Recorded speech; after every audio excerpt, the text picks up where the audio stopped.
भारत में corona virus एक बार फिर से लौटता हुआ नजर आ रहा है, पैर पसारता हुआ दिखाई दे रहा है।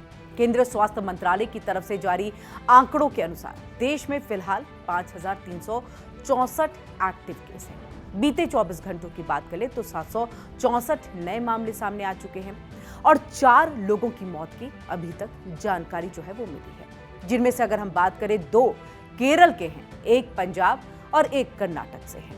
ऐसे में देखिए एहतियातन आपको कई कदम उठाने की जरूरत है। अब आपको बताते हैं कि कौन कौन सा ऐसा राज्य है, कौन कौन से ऐसे इलाके हैं, एरिया है जहां पर आपको सतर्कता बरतने की सबसे ज्यादा जरूरत है। केसेस कहां से ज्यादा आ रहे हैं, कोरोना कहां सबसे ज्यादा जो है वो फैल रहा है, क्योंकि इसके संक्रमण की अगर रफ्तार कही जाए तो वो जबरदस्त है। ऐसे में केरल में देखिए सबसे ज्यादा 192 नए मरीज मिले हैं। नए मरीज की बात कर रहे हैं, जो कि देश में सबसे अधिक है।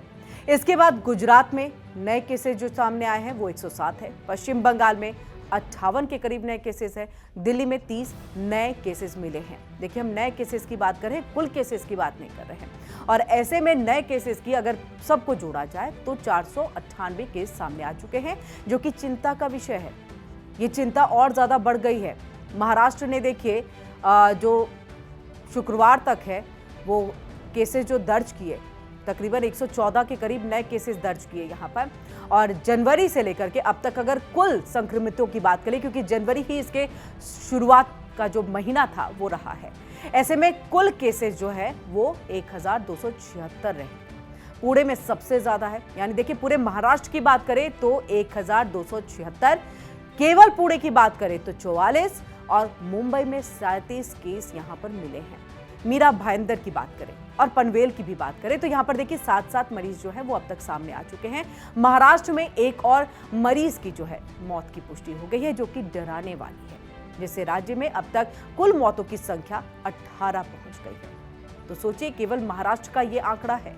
ऐसे में अगर पूरे देश की बात की जाए तो ये आंकड़ा इससे कहीं ज्यादा पहुंच चुका है। ऐसे में डरने की जरूरत है, लेकिन डरने से कहीं ज्यादा अपने आप को सतर्क रखने की जरूरत है।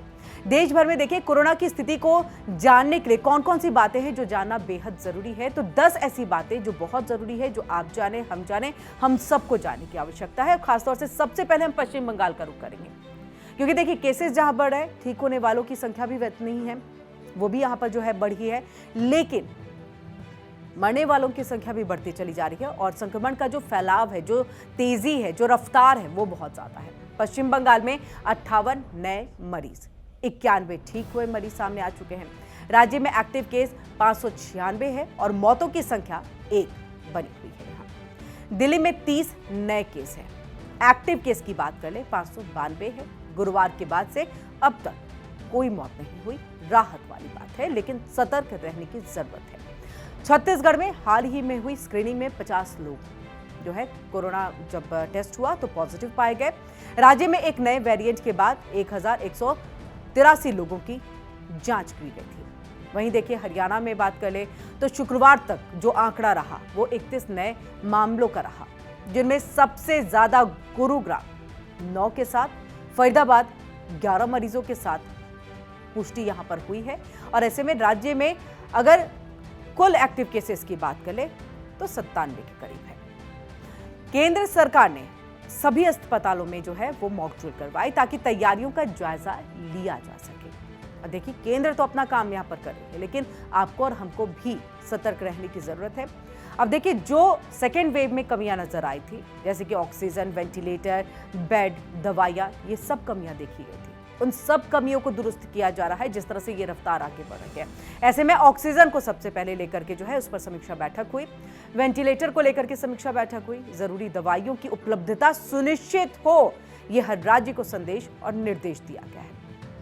अब ऐसे में डॉक्टर्स क्या कुछ कह रहे हैं, डॉक्टर्स की जो उच्च स्तरीय बैठक है वो कैसे चल रही है, कब कब हुई है, वो भी जानकारी आपको दे देते हैं। तो 2 और 3 जून को देखिए उच्च स्तरीय बैठक हुई थी, जिनमें स्वास्थ्य और आपदा प्रबंधन विभागों से स्थिति की समीक्षा की गई है कि क्या कमी है, क्या नहीं है। अगर कमी है तो अभी बताएं ताकि उस चीज को हम जो है वो ठीक कर पाए।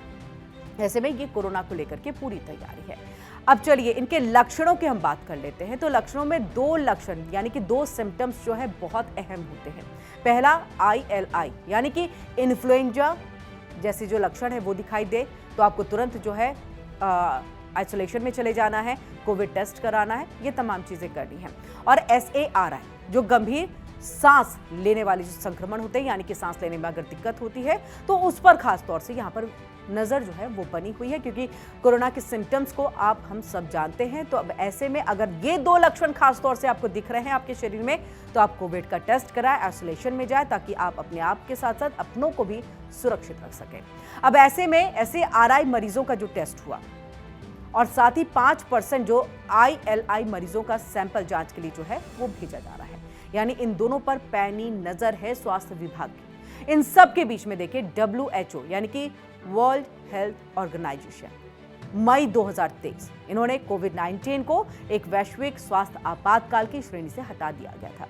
यानी कितनी गंभीर की बीमारी है, कितनी गंभीर ये बीमारी नहीं है, WHO जो सर्वे करता है उसके हिसाब से ये तय करता है। और ऐसे में 2023 में जब कोविड जो है धीरे धीरे निम्न स्तर पर आता चला गया, तो उसके बाद से इसको वैश्विक स्वास्थ्य आपातकाल की श्रेणी से बाहर निकाल दिया गया।